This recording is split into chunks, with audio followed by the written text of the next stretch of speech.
3절 우리 함께 합독하도록 하겠습니다. 사무엘상 8장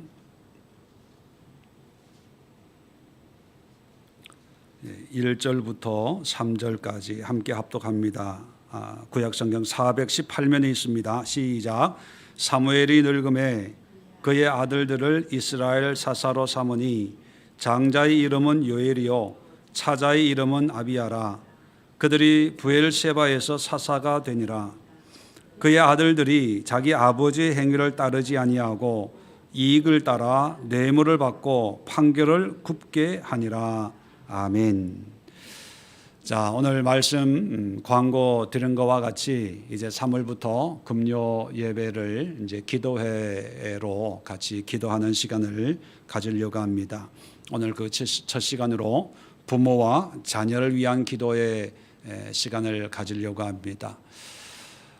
물론 부모로서 자녀를 사랑하고 또 잘 양육하고 또 그렇게 하기 위해서 애쓰지 않는 부모가 어디 있겠습니까? 그런데 또 그렇게 수고한 만큼 부모의 마음을 알고 또 부모의 뜻을 충족시키는 자녀 또한 그렇게 많지는 않은 것 같습니다. 오늘 성경에 나오는 사무엘도 보면 참 사무엘 아주 굉장한 믿음의 신앙의 위인이죠.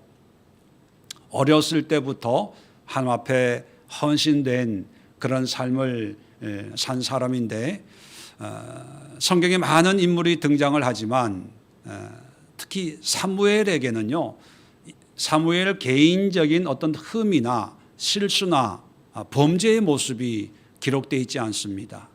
정말 하나님을 위해서 또 하나님의 의해서 세움받은 그런 믿음의 인물이라고 할 수가 있습니다. 그런데 오늘 본문을 보면 사무엘이 늙어서 이제 사사에서 이제 은퇴라고 할까요? 이제 은퇴를 하게 되는데 그 아들들이 대를 이어서 사사를 삼습니다. 그런데 이 말씀이 좀 당시 상황이 자세하게 기록되어 있지 않기 때문에 이것이 사무엘 개인의 생각인지 아니면 하나님의 뜻에 순종하는 건지는 모르지만 1절에 보면 사무엘이 늙음에 그의 아들들을 이스라엘 사사로 삼으니. 자, 사사는 세습이 아니죠. 사사는 하나님이 그때 하나님께서 택한 사람들을 지도자로 세우는 것이 사사입니다. 그래서 사사는 지파도 초월하고 또 여자도 사사가 되기도 하고 또 이방 입다 같은 경우에는 어떤 첩의 아들도 사사가 되는 경우가 있습니다. 그런데 오늘 1절에 보면 세습이 되는 그런 모습을 우리에게 보여줍니다. 그 아들들을 이스라엘 사사로 삼으니. 그리고 사사는 한 사람인데 여기에는 아들들 복수로 나와 있어요. 그래서 이것이 사무엘 개인의 생각인지 아니면 하나님의 뜻인지는 모르지만 하여튼 이렇게 사사로 세웠다고 해서 하나님이 화를 내거나 사무엘을 책망하지는 않았어요. 근데 문제는 어디에서 나오냐 하면 자, 2절에 보면 장자의 이름은 요엘이고 그 동생의 이름은 아비야나인데 문제는 3절입니다. 그의 아들들이 자기 아버지의 행위를 따르지 아니하고 이익을 따라 뇌물을 받고 판결을 굽게 하니라. 자, 이 문제로 인해서 5절에 보면 이스라엘 백성들이 장로들이 사무엘에게 민원을 제기합니다. 5절에 그에게 이르되 보소서 당신은 늙고 당신의 아들들은 당신의 행위를 따르지 아니하니 모든 나라와 같이 우리에게 왕을 세워 우리를 다스리게 하소서 한지라. 자, 이 두 아들들의 악행 때문에 이스라엘 백성들이 우리도 이제 왕이 필요합니다. 사사 말고 왕을 허락해 주세요. 이렇게 청혼을 하게 되는 계기가 된 것입니다. 자, 여기서 우리가 주의 깊게 한번 생각해 볼 게, 사무엘 같이 뛰어난 그런 믿음의 사람도 자녀의 문제에 대해서는 우리와 진배 없다는 걸 알 수가 있지요. 그래서 자식 농사 마음대로 안 된다. 사무엘도 그랬는데 우리야 어떤 분은 위로를 받을 수 있어요. 근데 지금 성경은 위로를 받으라고 하는 것이 아니라 아버지의 신앙이 좋다고 해서 그 자녀들도 따라서 믿음이 좋아지는 건 아니라는 걸 얘기하는 거예요. 자, 사무엘이 어렸을 때 성전에서 자라지 않습니까? 그 성전에서 자랐을 때의 대제사장이 누구였어요? 엘리였죠. 그런데 어린 사무엘은 엘리의 두 아들, 아주 악행을 일삼는 두 아들의 그 모습을 보면서 자랐어요. 그리고 어느 날 꿈을 꾸는데 하나님이 사무엘아 불렀잖아요. 그것도 3번씩이나. 이제 그것을 하나님이 부른 줄 모르고 엘리가 부른 줄 알고 자다가 일어나서 엘리한테 갔던 그런 일을 기억할 거예요. 자, 그런데 하나님께서 사무엘을 왜 밤중에 불렀을까? 그것은 엘리 가정에 대한 예언의 말씀을 주기 위해서였거든요. 그 예언의 말씀이 뭐냐 하면 사무엘상 3장 13절, 14절 한번 찾아보십시오.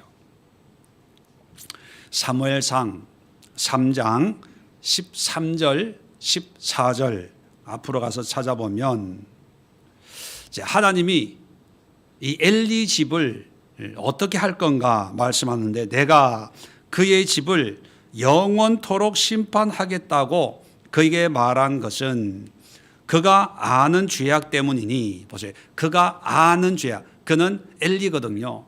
엘리가 아는 그 죄악 때문이라는. 이는 그가 자기의 아들들이 저주를 자청하되 금하지 아니하였음이니라. 그러므로 내가 엘리의 집에 대하여 맹세하기를 엘리의 집의 죄악은 제물로나 예물로나 영원히 속함을 받지 못하리라 하였노라 하셨더라. 여러분, 사무엘이 받은 하나님의 말씀은 엘리 제사장 집에 대한 심판과 하나님의 분노와 재앙의 말씀이에요. 그 이유가 뭐냐면 아버지로서 엘리가 자녀들의 악행을 알고도 성경에 보면 금하지 아니했다는 거예요. 바르게 고치고 교육하려고 하는 그런 노력을 안 했다는 겁니다. 그것 때문에 제물로나 예물로나 영원히 내가 속하지 않겠다. 무섭지 않아요? 부모가 자녀를 믿음으로 훈육하지 않을 때 절대로 용서하지 않겠다. 이 말을 엘리에게 직접 얘기하는 게 아니라 아주 어린 10세 정도 됐을 거로 추정을 합니다. 사무엘에게 그 말씀을 대신 줘서 아마 추측컨대 엘리의 제사장 아들보다 사무엘이 더 어렸을 것 같아요. 제 추측으로는. 자, 가장 어린 아이의 입에서 하나님이 이런 말씀을 주셨습니다. 그 의미는 뭘까요? 이제 엘리의 두 아들들은 말할 것도 없고 그 아버지도 이제 하나님이 직접 말씀을 줄 필요성을 못 느끼는, 하나님의 일꾼이라고 하나님이 인정을 안 하는 그런 상태가 되어버렸다는 거예요. 자, 그런 엘리의 가정을 사무엘이 어렸을 때부터 보고 알고 성장을 했어요. 그리고 엘리의 마지막을 목격을 했고 엘리의 두 아들들의 그 비참한 결말을 사무엘은 너무나 잘 알고 있었습니다. 자, 그런데 문제는 뭐냐면 결론으로 보면 사무엘도 엘리의 전철을 똑같이 밟고 있다는 거예요. 아마 사무엘은 속으로 엘리를 욕했는지도 몰라요. 아유 바보, 아들 교육 잘 시키지, 자식 교육 잘 시키지, 대제사장이 되면 뭐해, 아들 교육도 제대로 못 시키면서 아마 이랬을지도 몰라요. 그런데 사무엘도 보니까 자기가 욕했던 엘리와 크게 다를 바가 없는 그런 모습이 됐다는 거예요. 왜 사무엘이 이렇게 됐는지 그 이유는 성경에 기록하고 있지 않기 때문에 우리는 잘 모르고 또 거기에 대해서 이야기할 필요는 없을 것 같습니다. 중요한 것은요, 우리가 물론 사역도 중요하고 대제사장으로서 또 사사로서 정말 헌신된 그런 삶을 사는 것 무엇보다 중요하죠. 그러나 또 하나 부모가 됐다는 것, 아버지가 됐다는 것은 사역과 함께 또 자녀들을 믿음으로 양육하는 그런 책임이 하나님부터 우리에게 부여됐다는 것입니다. 그게 부모라는 거예요. 그래서 엘리에게 하나님의 진노가 뭐냐 하면 악행을 바르게 훈육하지 아니했다는 거였거든요.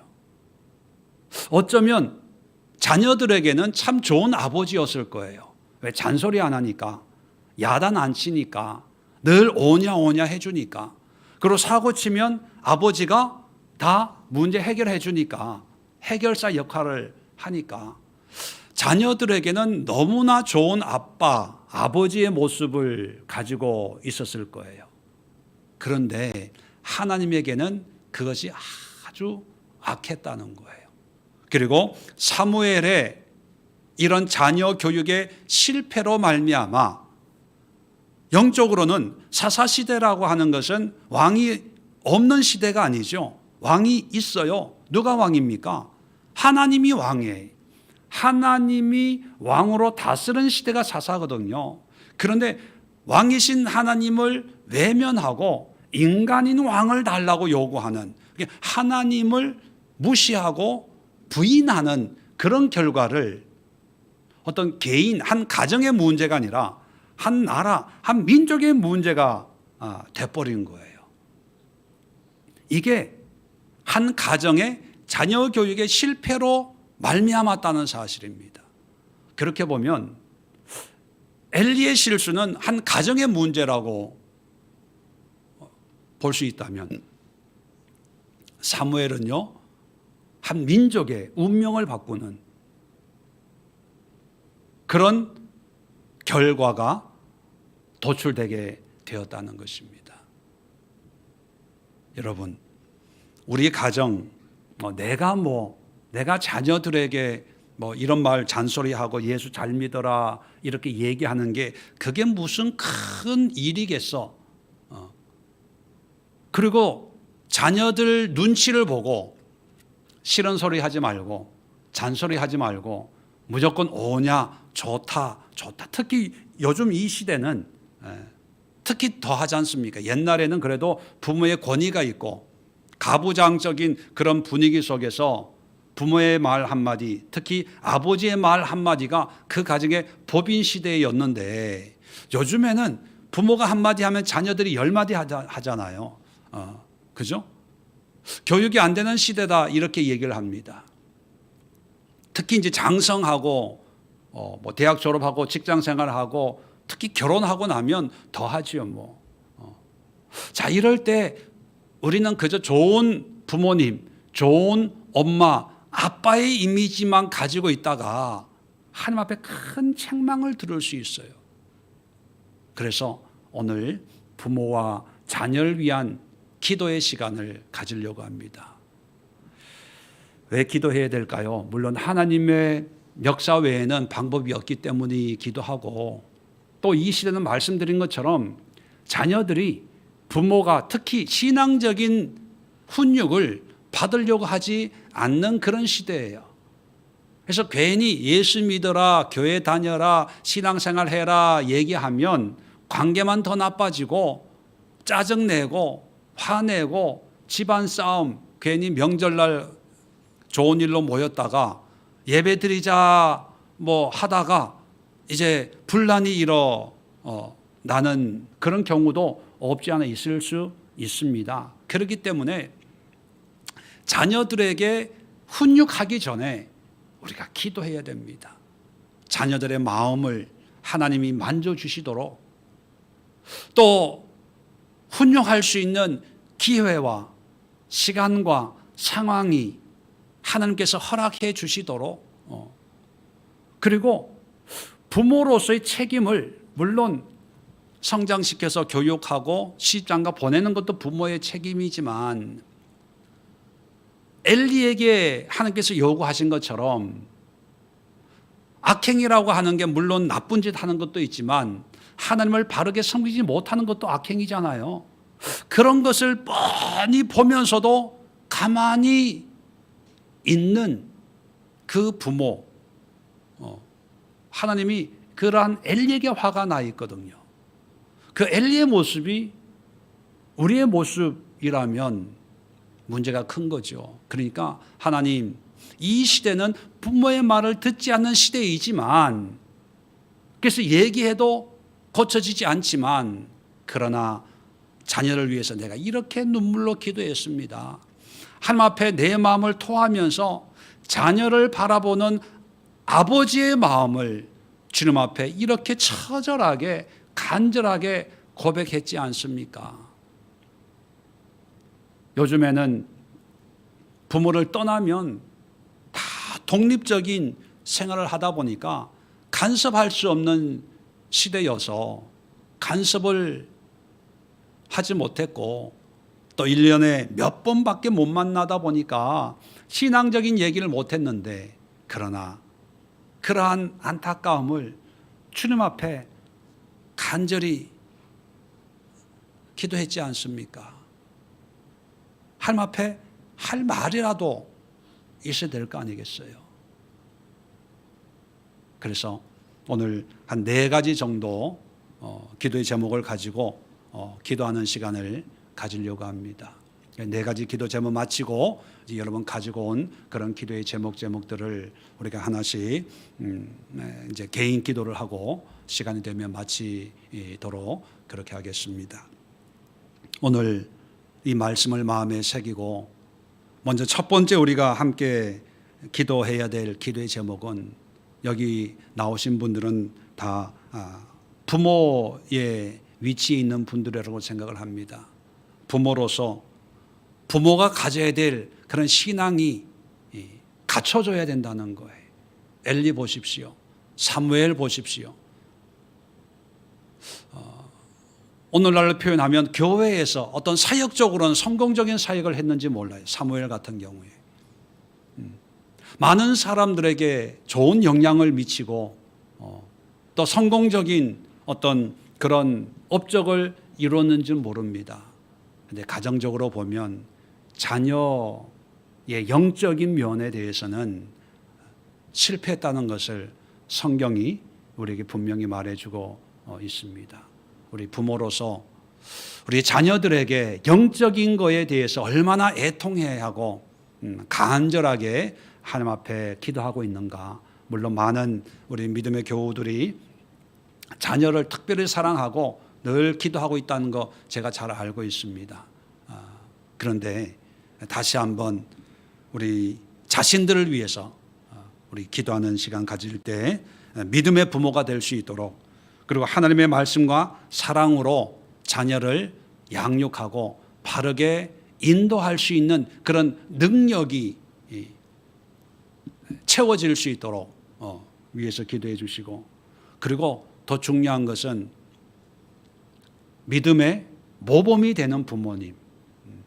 아이들이 교회에서 목사를 보고 도전받는 것도 있겠지만, 그러나 가정에서 엄마 아빠의 믿음의 모습을 보고 도전을 받고 영향을 받거든요.